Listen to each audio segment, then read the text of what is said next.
Este programa tem o apoio de BetClick. Tô, Rebelo, mas o que é que se passou, meu? Uma hérnia? Então não ias ao jogo? Não foste? Ainda te liguei. Mas tu foste operado. É que eu apostei 42.556 espectadores. E adivinha quantos é que foram? 42.555! 55! Perdi por um! Faltavas tu, Rebelo! Bancadómetro. Chuta o número de adeptos nos estádios da Liga Portugal BetClick e ganha prémios em bancadómetro.pt.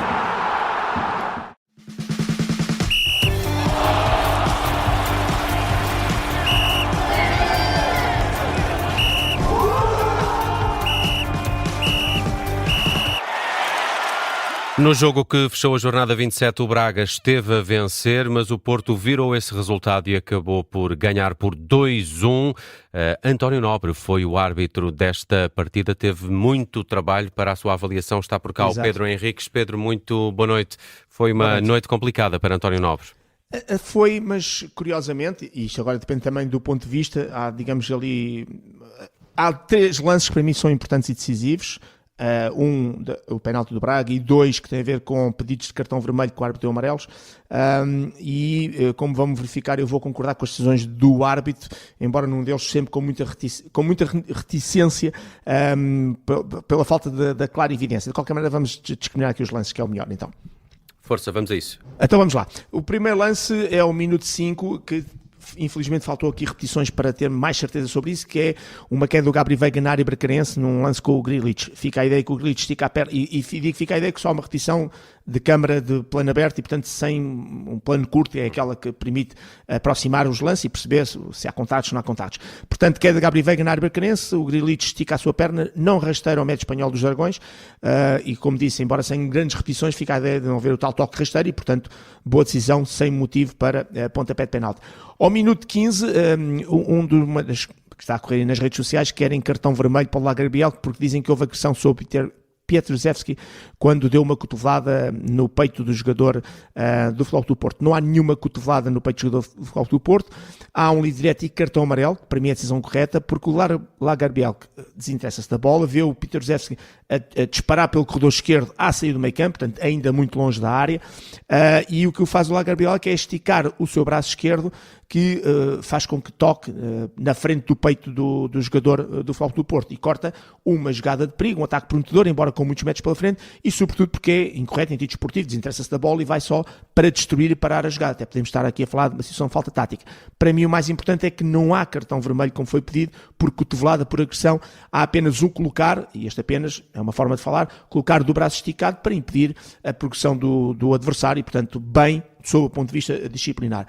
Ao minuto 33 é o outro lance em que fica-se, talvez com menos veemência, a pedir-se cartão vermelho por uma falta que existe, tinha aqui ter sobre o Gulo, o árbitro mostrou o cartão amarelo, porque se considera que eventualmente o Gulo estaria perante aquilo que é uma clara oportunidade de golo, e o árbitro mostrou o cartão amarelo por um ataque prometedor. O que é que isto significa? É uma bola que é metida em profundidade. Primeiro, Niakité sobre o Gulo faz falta, acaba por tocar com o pé, a repetição é muito clara, com um dos pés, faz um género de troca-pés na zona do calcanhar, e portanto ao tocar com o pé na zona do calcanhar faz com que o jogador do Porto tropece e caia, e portanto mesmo sem querer há infração, para as pessoas perceberem que não conta aqui, sabe, mas foi na virada, tocou com o pé, fez um troca-pés, foi sem querer, aproximou-se demasiado quando faz aquele movimento e acaba por rasteirar do lado do adversário. Porquê que é cartão amarelo e não cartão vermelho porque não há oportunidade de gol? São 4 fatores que têm que haver para cartão vermelho e oportunidade de gol. O jogador ir na direção da baliza, e tem que correr os 4, ir na direção da baliza, e a distância em relação à baliza ser curta, já estava próximo da área, e depois a possibilidade de outros defensores poderem ou não intervir, e aqui começa logo uma das questões que já vou falar, e a questão primeira e principal, que diz a lei que o jogador tem que ter a possibilidade de manter ou controlar a bola. O que é que isto significa? Que significa que o jogador leva a bola com ele, no pé, que não era o caso, a bola foi metida pelo ar e em profundidade, ou o jogador tem todas as possibilidades de forma efetiva de controlar a bola. Ora, a bola vai muito pelo ar, e ainda por cima vai a descrever uma trajetória que iria... Diagonal, e a bola vai para a zona do Lagerbielke, que é o 14 do Braga, que estava ali perto. Portanto, havia esta possibilidade de a bola, quando fosse recepcionada no solo, o gol, quando lá chegasse, teria que discutir com alguém que podia discutir, que é o Lagerbielke, mas sobretudo o facto da bola ir pelo ar não nos dá a certeza absoluta que o jogador poderia ter todas as possibilidades de controlar a bola. Normalmente, quando as bolas vêm rasteiras, isso é possível. E, portanto, para mim, não há uma claridade de gol, sim, bem o cartão amarelo por apenas, e este apenas entre aspas, um corte-ataque prometedor. Minuto 37. O Lucas Ornicek, guarda-redes do Braga, sai-se e com ambas as mãos soca a bola para a frente. E o Petrusevski, que vai tentar, obviamente, chegar a essa bola e também vai na direção da bola, acaba depois por haver esse contacto e choque entre o guarda-redes e o Petrusevski. Primeiro, os dois jogadores correm para o ponto onde está a bola e o facto do Ornicek chegar primeiro e tocar na bola primeiro é um fator que desagrava, portanto, que é uma atenuante, é isso que eu quero dizer, para não haver qualquer motivo para pontapé de penalti. Portanto, tudo certo, e estes são os lances da primeira parte, para mim, mais relevantes, importantes e corretos. Vamos à segunda parte, onde tem, talvez, aquilo que perde um bocadinho, se calhar, de impacto no jogo, porque o Porto acabou por ganhar, porque senão estou convicto que, obviamente, os portistas, se calhar com outra visão, iriam estar a agarrar-se, que é a questão do pontapé de penalti a favor do Sporting Braga, por uma falta do Gabri Veiga sobre o Niakité. Este é um lance que não é fácil mesmo para mim como comentador analisar. Vamos às evidências e aos factos. É que quando paramos a imagem, o que é que nós vemos? Uma bola que é metida para o Niakité, que vai tentar chegar a essa esfera, e a queda do Niakité porque fica impedido de lá chegar. Qual é a ação que o Gabri Veiga sem o Niakité? Primeiro, o Niakité não está a agarrar o seu adversário. E isso é importante porque quando os jogadores usam as mãos uns sobre os outros, normalmente os árbitros deixam seguir. Aqui a questão, quando nós paramos a imagem, é que vemos mão direita do Gabri Veiga nas costas do Niakité e a puxar a camisola. Não é aquele puxão, vê-se a camisola a ser puxada, portanto, vê-se que está ali ligeiramente para trás. Não é aquele puxão muito claro e óbvio. A mão esquerda, mais concretamente o braço esquerdo, a cruzar no peito do Niakité. E, portanto, perante este facto, que é a mão a agarrar e um braço no peito, ficamos com a clara ideia de que o jogador ficará impossibilitado de lá chegar. Mas também ficamos com a ideia que o Niakité sente este agarrar e braço pela frente e cai de forma fácil. E muitas vezes não é a análise deste lance, é quando começamos a comparar este lance com outros dentro do próprio campeonato, destes tais agarrões nas áreas, em que depois é a tendência que se tem, conforme depois a cor que o bicho que se quer, é ir tentar fazer essas respectivas comparações. E obviamente que é aí que muitas vezes se perde a arbitragem sob o ponto de vista daquilo que é a uniformidade de critérios, com lances que aparentemente são parecidos e que têm resoluções diferentes. O VAR, para se meter neste lance, muito dificilmente iria se meter. Porquê? Porque a imagem que o VAR iria mostrar ao árbitro era de uma mão direita a agarrar nas costas e um braço esquerdo à frente. E o que o VAR tem que fazer é dizer ao árbitro, tens um erro claro e óbvio, e eu tenho aqui imagens que provem isto. Ora, se as imagens que ele ia mostrar é do agarrar, o que é que estava em cima da mesa? A tal intensidade, a causa e efeito, a consequência, se era suficiente ou não, porque as mãos estão lá para a queda do jogador. E o VAR não se pode meter nessa circunstância quando tem uma imagem que vai mostrar exatamente o jogador a agarrar o outro. Por isso, eu, sentindo que foi muito forçada, ou que foi muito, não, foi forçada a queda do Niakité, perante o agarrar mão direita nas costas e a puxar a camisola e o braço esquerdo, também tem que dar claramente o benefício da dúvida à decisão. E por isso, porque não fico no NIM, vou dar como boa a decisão, mas com toda esta explicação para as pessoas perceberem o grau de dificuldade que é analisar este lance. A imagem isto, não portanto, é muito esclarecedora, de facto. Pois, exatamente. Não é um lance fácil. Depois, minuto 62, é um lance em que o árbitro não mostra cartão amarelo ao Diego e para mim devia ter mostrado. O Diego e o Alan Varela, ambos levantam o pé para ir discutir a bola, até aí tudo bem, e ambos levantam o pé à mesma altura, só que o Alan Varela chega primeiro e toca na bola, e o Diego entra depois e acaba por tocar com a sola na zona do tornozelo. É só negligente, portanto não há aqui qualquer conduta violenta, é apenas negligência na forma como entra, mas para mim ficou aqui um cartão amarelo por mostrar ao Diego, ao jogador do Braga.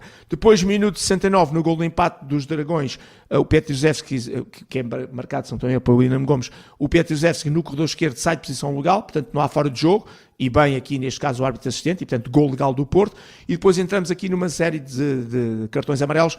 O amarelo ao Pablo Rosário, porque agarra e impede a progressão do Salazar, é aquele que ele vai atrás, uma série de metros a agarrar e de forma persistente e ostensiva a agarrar, e portanto cartão amarelo bem mostrado. Depois aos 74, o Mofi com a mão direita agarra a camisola do Vítor Gomes à entrada da área dos Dragões e portanto corta ali uma jogada de perigo, um ataque protetor, cartão amarelo bem mostrado. Depois, esqueci-me de dizer uma coisa, vou já dizer, minuto 81, o Fofana vê cartão amarelo porque após o gol do Porto, festejo, neste caso não é? 2-1, festeja e vai ter que usar Salazar. E eu esqueci-me de dizer que o Salazar, na comemoração da execução do pontapé de penalti, viu também cartão amarelo, exatamente porquê? Porque ele Zalazar, ao comemorar, vai na direção dos jogadores do Porto que estão a aquecer e acaba até por tocar com um deles. E entra ali num diálogo, num bate-papo. E o árbitro foi lá e mostrou o cartão amarelo. E aqui, ao minuto 81, até explicou porque é que estava, ao Fofana, porque é que estava a mostrar, até deu com o gesto, com o braço, com o dedo, a dizer, olha, também mostrei há uns minutos antes, ao Zalazar pelo mesmo motivo, e agora o Fofana foi ter com o Zalazar e trocou-lhe um bate-papo, e por isso cartão amarelo bem mostrado. Depois, não concordo com o tempo dado de 6 minutos, foi pouco, porque 3 golos, 5 amarelos, um penalti com um espelho de confirmação. Também. Exatamente, a tal confirmação de VAR. E depois as 5 paragens para substituições, onde entraram 9 jogadores, obviamente, e a assistência médica já na parte final, ainda antes, ao Diogo Costa. Tudo isto devia-se traduzir pelo menos em 8 minutos, e foi pouco. E finalmente, ao minuto 90 mais 6, um cartão amarelo ao Gorbi, porque agarra e puxa o Martim Fernandes quando ele sai em transição, e aqui tudo bem. E pronto, e temos aqui muitas incidências. Foi um jogo complicado para António Nobre. Certo. Que nota que lhe atribuis nesta partida? Eu vou dar 6. É difícil. Isto é assim, quando eu concordo com o penalti, obviamente não posso dar nota negativa, porque é um lance importante. E eu concordo com o penalti e concordo com aqueles 2 lances, sobretudo, que nós falámos na primeira parte, em que não há cartão vermelho e há cartão amarelo. E esses são os lances mais importantes. Erros propriamente ditos, não tens muitos, mas a maneira como o árbitro, para já, além do tempo extra que foi escasso, a maneira como ele não consegue, os bancos, que realmente uma loucura total, e a maneira como o árbitro tem dificuldade, exatamente. E depois, ou seja, fica aqui a ideia de que o António Nobre, não cometendo, no meu ponto de vista, erros graves, acaba por ter dificuldade em controlar e a gerir o jogo. Falta aqui qualquer coisa. E é por isso que eu tenho dificuldade em dar uma nota superior. Vou dar nota positiva, porque concordo com os lances difíceis que foram bem decididos, mas acho que falta qualquer coisa ao Nobre naquilo que é a gestão neste caso concreto deste jogo, na gestão deste jogo e destas incidências e de todos estes nervos que estavam ali à flor do pele, e faltou aqui qualquer coisa para acalmar esse comportamento disciplinar dos jogadores e dos muitos protestos, e nomeadamente dos bancos. Mas mesmo assim dou nota positiva, nota 6. Nota 6 para António Nobre na análise do Sem Falta do Pedro Henriques, que está sempre connosco, que há futebol na Rádio Observador. Obrigado por isso e boa noite, abraço, Pedro. obrigado, até à próxima.